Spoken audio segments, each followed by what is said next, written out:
plan for today was to try and come up with quality shortcuts. I'm going to Okay. start with the fish pie. With the mashed pellets, just pop them in there, pour the milk over. Mixed fish, we've got some frozen leaf spinach, got some Atlantic prawns, bechamel sauce for a nice little bit of mash with a star nozzle on the top of that. And you've got the nice crispy top. So, gnocchi, Gomo red pepper, put just a tablespoon in there. Got a great product, it's a multi-use tomato sauce. Bit of quick stir, just going to pop it in the bowl.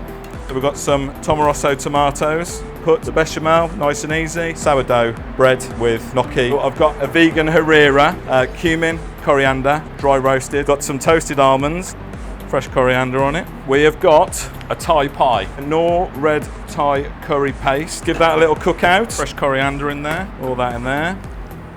Got these frozen roast chicken fillets. Prepped cos, finish it with crunched up tortillas, cut salmon fillet, popped it in the oven for 12 minutes. We break up the rest of the salmon.